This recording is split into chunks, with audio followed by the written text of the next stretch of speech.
ओम श्री वेदपुरुषाय नमः। नमस्कारः। Class number 515 Shrimad Bhagavad Gita जी शंकराचार्य जी के भाष्य के अनुसार आरंभ किया जाता है। ओम श्री सीता रामचंद्राभ्याम नमः। नमो गुरुभ्यः। ओम अथ काल देवता श्री विक्रमी संवत 2082 ज्येष्ठ शुक्लपक्षः पंचमी पुष्य नक्षत्रम शनिवारः उत्तरायणं ग्रीष्म ऋतुः। ओम तत्सत्। श्री शंकराचार्याय गुरवे नमः। नैव किंचित् करोमीति युक्तो मन्येत तत्त्ववेत्। पश्यन् शृण्वन् स्पृशन् जिघ्रन् अश्नन् गच्छन् स्वपन् श्वसन् प्रलपन् विसृजन् गृह्णन् उन्मिषन् निमिषन्नपि इन्द्रियाणीन्द्रियार्थेषु वर्तन्त इति धारयन्। अध्याय नंबर 5 और श्लोक नंबर 8 और 9।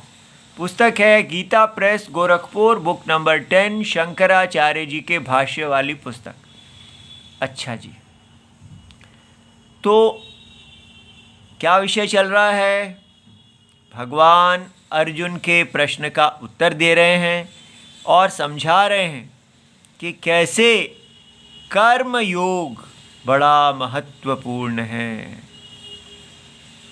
तो अर्थात अपने वर्ण आश्रम धर्म में बने रहना, और जब तक आपका ज्ञान उदय ना हो, जब तक आपके अंतःकरण में शुद्धि, अविरोध, याद रखिए ये शब्द बार बार हर कक्षा में भगवान कह रहे हैं कि इसका पुनर्उच्चारण करो, इसको दिमाग में बिठाओ।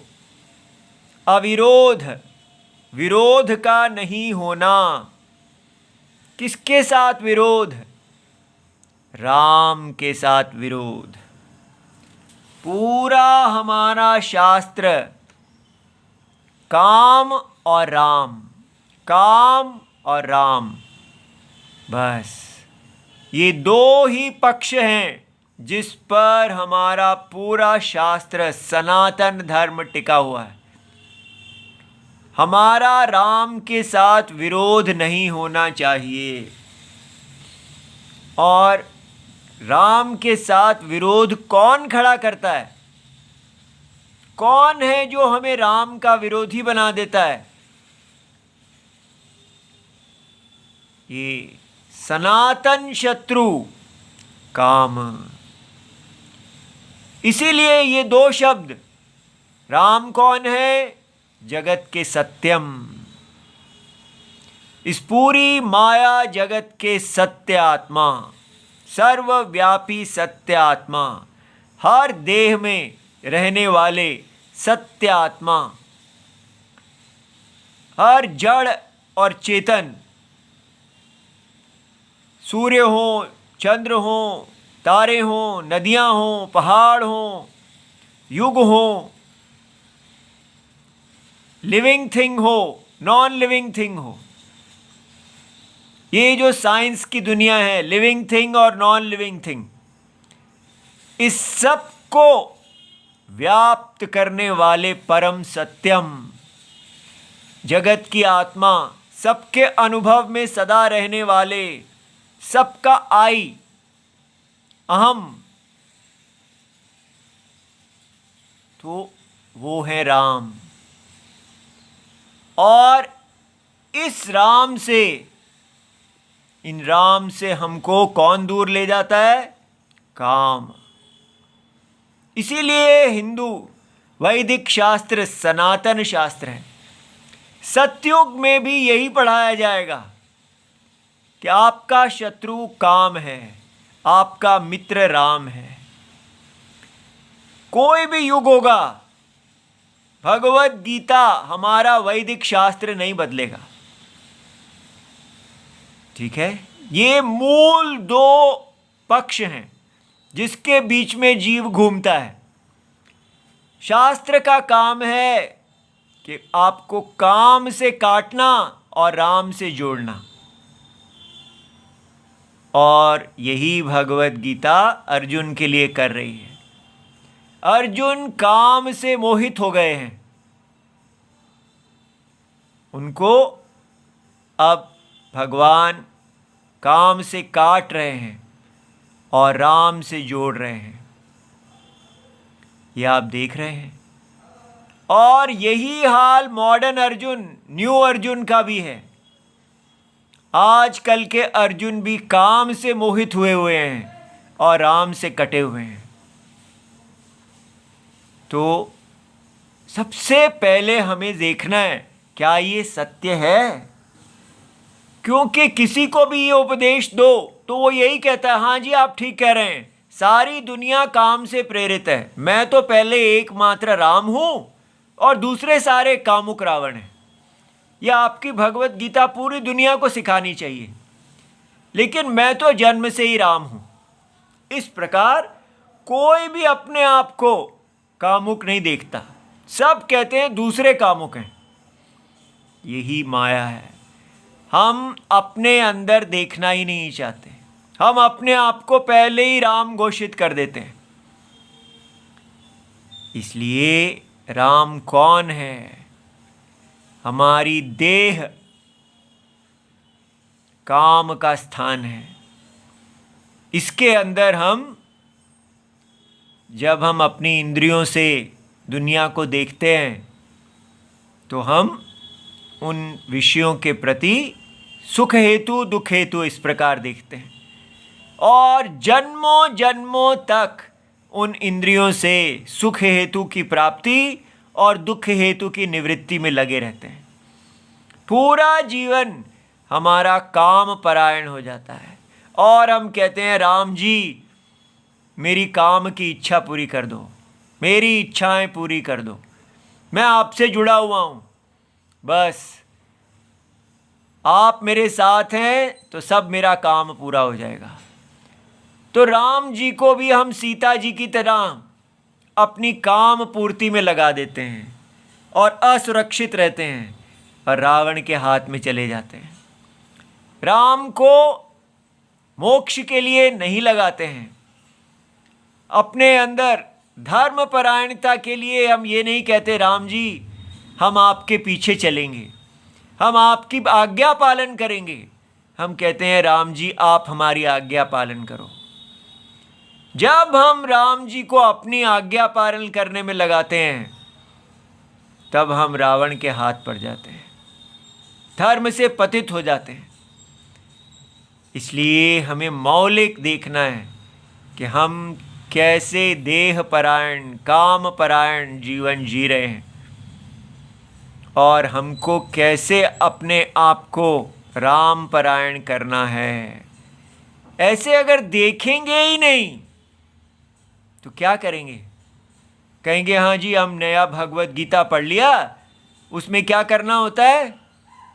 स्ट्रीट डांसिंग, सड़कों पे जाके बस ना नाचो गाओ और कहो राम राम राम राम, इस प्रकार राम राम ये भगवान के नाम लो और नाचो, खुश रहो, दुनिया में खुशियाँ फैलाओ, राम राम करो, और ये लड़ाई करने वाले रिलीजन्स ख़त्म और हमारा हिंदुइज़्म फैल रहा है। तो हिंदुइज़्म तो शांति का रिलीजन है। तो ये बस यही तो करना है। ये कहीं लिखा है भगवत गीता में ऐसा? भगवत गीता जी कर्म योग कर्म संन्यास, कर्म योग कर्म संन्यास, इन दो के अतिरिक्त कुछ कहना ही नहीं चाह रही। और हमारे नए नए जो भगवत गीता बन रही है उसमें ये ही दो नहीं है।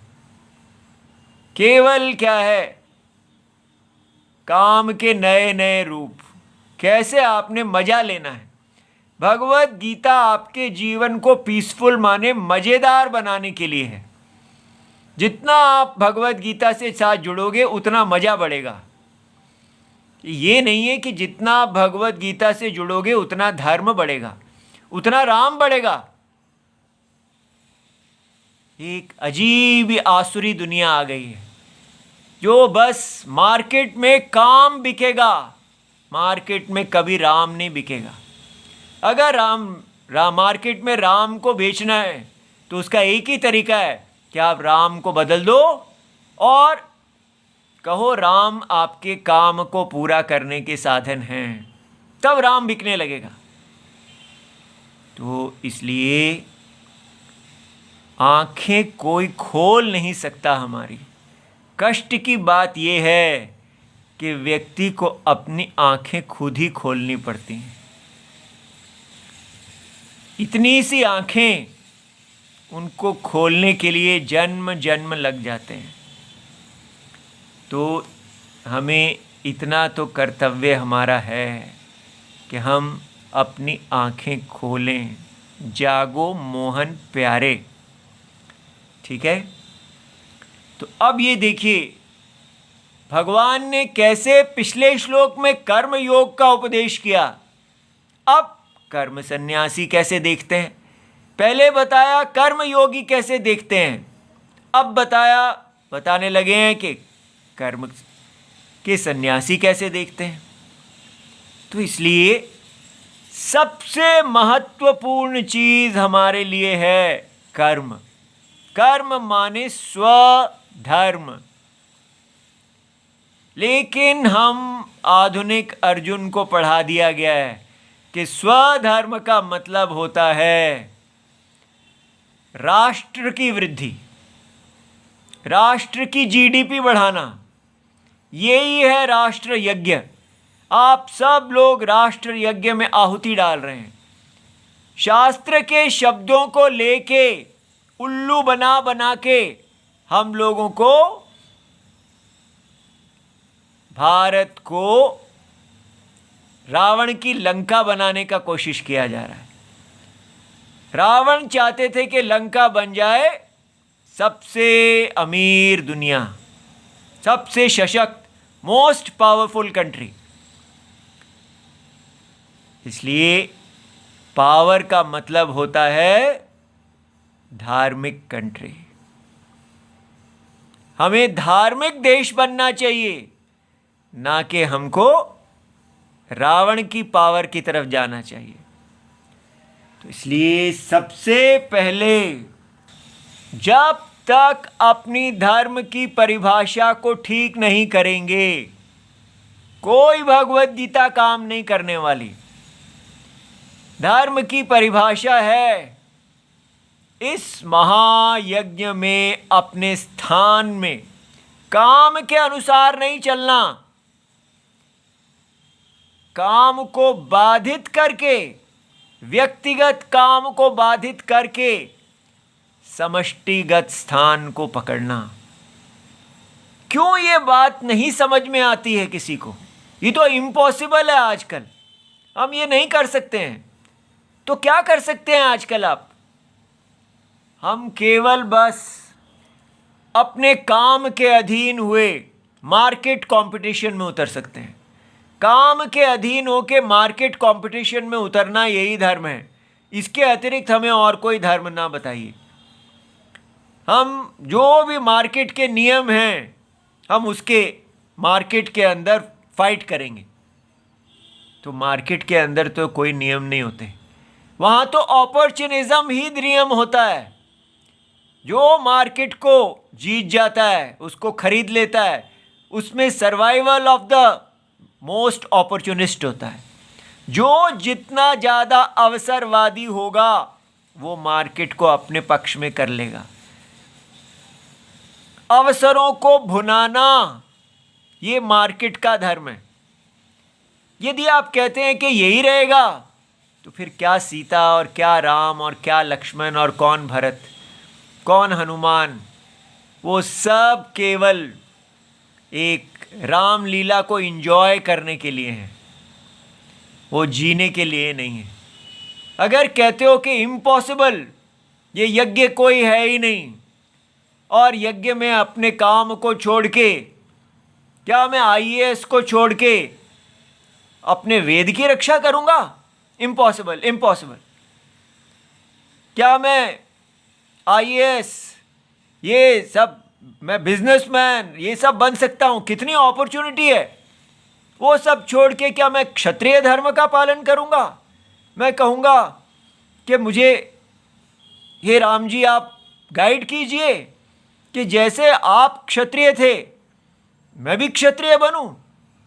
क्या मैं अपने बिजनेस को छोड़ के ये देखूंगा कि वाणिज्य करने का धर्म क्या है?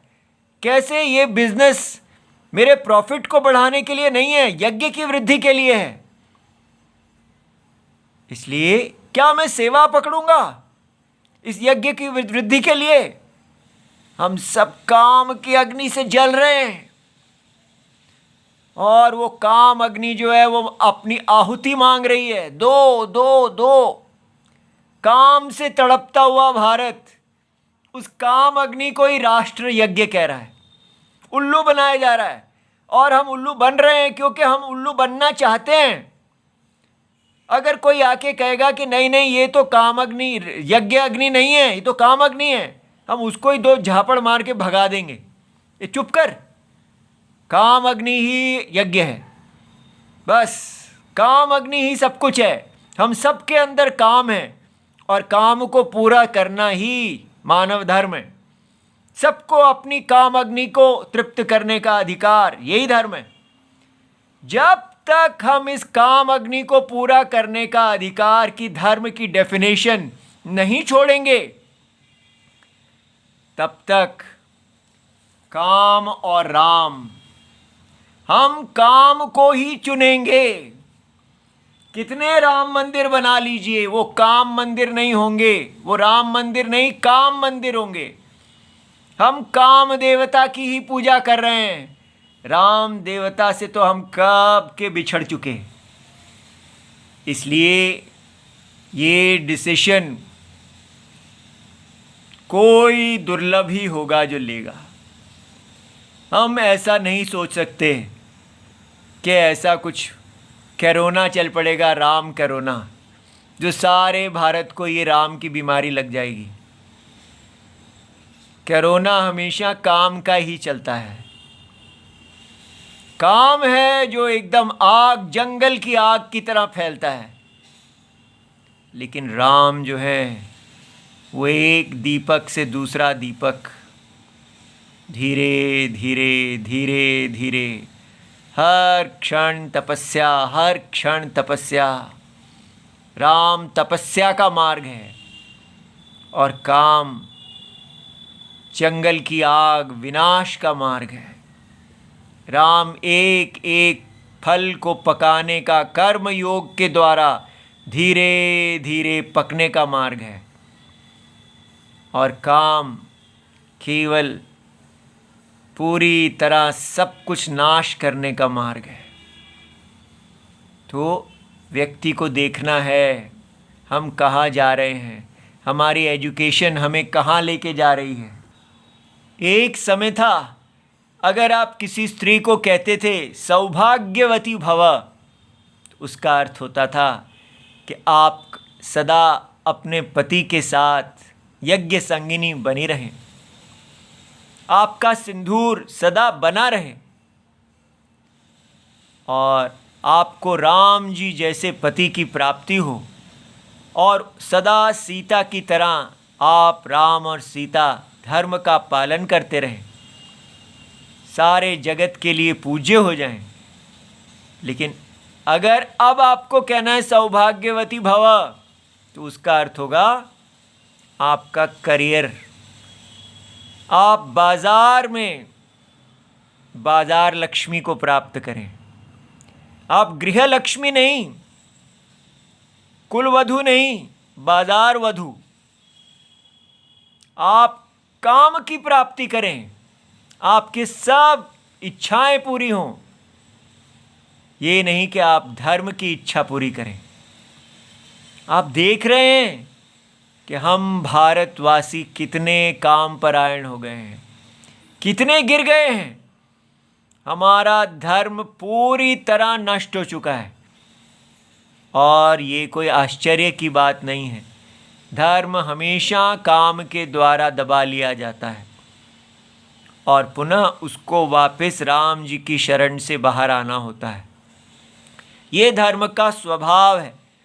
जिस दिन हम ये देखते हैं, अपने शत्रु को पहचानते हैं, उस दिन हम राम जी की शरण लेते हैं। हमारे अंदर वाल्मीकि जागना चाहिए। राम राम राम, हे राम जी, इस काम ने मुझे आपसे दूर कर दिया। मैं इस काम से निकलूं और आपकी सेवा में फिर से आ जाऊं। मेरी रक्षा कीजिए। ऐसा जब हमको भगवत गीता जी पढ़ाई गई, किसी ने हमको राम जी की शरण के बारे में नहीं बताया। सीधा क्या बताया? नैव किंचित करोमीति युक्तः मन्येत तत्त्ववित्। उन्होंने कहा, इन गुरुजी लोगों ने, कि आप तत्ववित् हैं, आप आत्मा के तत्व को जानने वाले हैं, इसलिए आपको अब से क्या करना चाहिए? मैं करता नहीं हूँ, मैं अकर्ता हूँ। कोई राम जी इत्यादि कुछ नहीं, सीधा मैं अकर्ता हूँ। देखो लिखा है भगवत गीता में, नैव किंचित करोमि इति, मैं करता हुआ भी कुछ नहीं करता हूँ। इस प्रकार अब आप अकर्ता आत्मा ज्ञानी हो गए हैं। ये वेदांत है। वेदांत इज इक्वल टू 2 + 2 = 4, ऐसे बताया। अर्थात ये तो बिल्कुल स्पष्ट मैथमेटिक्स की तरह है। जैसे अगर आप जान सकते हैं कि 2 और 2 जमा करने पे 4 आ जाता है, इसमें राम जी का क्या बात है? यहाँ कोई राम का काम नहीं है। सीधा देखो, न एव किंचित करोमि इति युक्त समाहित, पूरी तरह देखो कि ये आत्मा तो साक्षी है, तो साक्षी के अंदर कर्म है ही नहीं। सन ऐसा मन्येत चिंतेत, ऐसा चिंतनम करो। तो तत्ववित्, आप तत्व को जान गए। आत्मा याथात्म्यम तत्वम वेत्ति। कौन तत्ववित् होता है? जो आत्मा के याथात्म्यम, सत्य को जानता है। इति तत्ववित्, परमार्थदर्शी। तो अब आप परमार्थदर्शी हो गए हैं। अब देखिए उसके बाद क्या है। आपको ये कदा कथम वा तत्वम अवधारयन मन्येत, इस तत्व का अवधारणा, तत्व को समझकर कब और किस प्रकार मानना चाहिए। तो आपको क्या करना है? पश्यन, देखते हुए, स्पृशन, छूते हुए, शृण्वन, सुनते हुए, स्पृशन, छूते हुए, जिघ्रन, सूंघते हुए, अश्नन, खाते हुए। अर्थात ये आपकी 5 ज्ञान इंद्रियां आ गई। देखना, सुनना, सूंघना, छूना, सूंघना और जिह्वा, खाना। ठीक है। फिर क्या है? गच्छन, चलते हुए, स्वपन और निद्राशील होते हुए, और अश्न और श्वसन, सांस लेते हुए, प्रलपन, बोलते हुए, विसर्जन, मलमूत्र का त्याग करते हुए, गृह्णन, कुछ पकड़ते हुए, निमिषन, उन्मिषन, आंखें बंद करते हुए, खोलते हुए। अब ये सारी क्रियाएं आ गई। पहले ज्ञान था, ज्ञान इंद्रियां, कर्म इंद्रियां, सारी चेष्टाएं, उनको करते हुए आपने क्या करना है कि मैं तो कर्म का साक्षी हूं। यहाँ इंद्रियां अपने विषयों में बरत रही हैं। वर्तन्ते इति धारयन्, ऐसा धारणम करो। तो ऐसा जब सुनाया गया तो मैंने, वहाँ पर एक और ब्रह्मचारी जी थे, तो हमने उनसे कहा कि भाई हमको तो ऐसा नहीं लगता कि हम इशारों का साक्षी हैं। हमारा तो मन वही इंद्रियों में ही जा रहा है, इंद्रियों के विषयों में ही लगा हुआ है। तो वो कहते हैं, वो मेरे से सीनियर थे, वो पुराने खिलाड़ी थे। वो कहते हैं कि भाई हमने तो ये बात समझी है कि ऐसा कहते रहो कि सब इंद्रियों में वर्त रही हैं, विषयों में, और साथ साथ खाते रहो बस। वो देखो वो क्या कह रहे हैं, मुझे एकदम लगा शॉक कि इनको ये कहते हुए मैं कह रहा हूँ ये तो मेरे को समझ नहीं आ रहा, मुझे तो ये झूठ, मतलब वहाँ लिखा तो हुआ है, लेकिन जब मैं अपने आप में जीवन में ये करता हूँ मुझे तो नहीं लगता कि मैं नैव किंचित करोमि, मैं सब साक्षी आत्मा हूँ, मुझे तो लगता है मैं भोगता हूँ। और उन्होंने मुझे तरीका बताया, वो कहते हैं ऐसे ही करते रहो, सब जगह यही बोलो जैसे यहाँ लिखा हुआ है, देखते हुए कहो मैं नहीं देख रहा, खाते हुए कहो मैं नहीं खा रहा, और खाते रहो, जैसे कर रहे थे करते रहो, साथ साथ ये बोलते रहो। अब बताओ, वो इतने भोले थे शायद कि उन्होंने अपनी ये सीक्रेट मेरे सामने रख दी कि, और मुझे समझ में आया ये सब लोग यही कर रहे हैं, यहाँ पर बस ये विद्या प्राप्त कर लेंगे और जाके मार्केट में ये बोलेंगे, और अंदर वही रावण बैठा रहेगा जो खाने के लिए बैठा है, मजे मजे से सबके सामने भगवान बन के बैठो और पूजा प्राप्त करो, स्वामी जी आ गए, स्वामी जी आ गए, स्वामी जी आ गए, बस। और स्वामी जी अंदर से क्या कर रहे हैं, रावण, ऊपर से क्या बोल रहे हैं, राम। ये कैसा पागलपन है। तो इसलिए तब हमको समझ में आया, बड़ी रोने के बाद, कि जब दुनिया से कहीं कोई उत्तर नहीं मिला, कि भगवान मैंने इतना ये सब सुन लिया, अच्छे अच्छे गुरुजी लोग भी बड़े ज्ञानी हैं, ये सब भी यही बता रहे हैं, लेकिन ना तो मुझे अपने अंदर राम दिख रहे हैं और ना किसी गुरुजी में दिख रहे हैं, ना किसी विद्यार्थी में दिख रहे हैं। तो तब हमें समझ में आया कि इस सारी भगवत गीता की टीचिंग में गड़बड़ कहाँ है, इसमें कहीं राम ही नहीं है, क्योंकि ये भगवत गीता जी राम जी, कृष्ण जी के द्वारा सुनाई जा रही है। तो यहाँ पर कर्म योग और कर्म संन्यास कहा जा रहा है, ज्ञान, उस कर्म योग को इन सब लोगों ने छोड़ दिया है। कर्म योग माने राम जी में शरण लेना, कर्म योग माने कि आपको बताना होगा कि पुरुष सूक्तम में कहे गए जो पुरुष हैं, जिनकी जो सहस्राक्ष सहस्रपाद हैं, जिनकी ये भुजाएं, चरण इत्यादि, ये पूरा जगत एक पुरुष नारायण है, इसका विश्व रूप दर्शन अभी आगे भगवान स्वयं करवाएंगे। ये नहीं समझना कि हम कहीं और से ले रहे हैं, भगवान अर्जुन को विश्व रूप दिखाएंगे, अर्जुन स्वयं देखेंगे कि वो भगवान के शरीर के अंदर हैं, और वो कहते हैं कि ये दिव्य ज्ञान चक्षु से ही देखा जा सकता है। सारा भगवत गीता ये दिखा रहा है कि यहाँ केवल नारायण ही खड़े हैं। अगर ये सब नारायण ही है तो फिर धर्म का क्या मतलब होगा, कर्म योग का क्या मतलब होगा, अविरोध। पकड़ो इस शब्द को और कभी ना भूलो, नारायण से अविरोध का मतलब है कि आपको कैंसर नहीं करना भगवान के शरीर में। ये कैंसर सेल ही हैं जो अपनी मर्जी से फैलते हैं और सारे शरीर को बीमार करते हैं, और फिर उनको काट के बाहर फेंकना पड़ता है। हमको कैसे सेल बनना है, जो अपने स्थान में रहते हुए अपना कार्य करेंगे, ठीक है। इसलिए काम को छोड़ के राम राम राम, ये चीज भगवत गीता में गुरुकुलों में नहीं करवाई जा रही। इसीलिए वहां के शिष्य जो निकलते हैं वो क्या कहते हैं, बस ये सब बोलते जाओ और खाते जाओ, बड़ा मजा है, कुछ नहीं करना पड़ेगा। जो बाहर जाके इतनी मेहनत करके कमाना होता था वो अब सहज ही प्राप्त हो जाएगा। पूजा भी प्राप्त होगी, वाह वाह, और सबके सामने ऐसे हाथ खड़ा कर देना, संन्यास और आशीर्वाद देते रहना। लोगों को कोई ज्ञान चाहिए ही नहीं। लोग अगर अब ज्ञान देने लगेंगे उनका सिर दर्द हो जाएगा। वो आए ही आशीर्वाद के लिए हैं, और आशीर्वाद में भी क्या कहना आपको खूब सारा काम, आपका काम पूरा हो जाए। कभी ये मत कहना कि आपका राम पूरा हो जाए।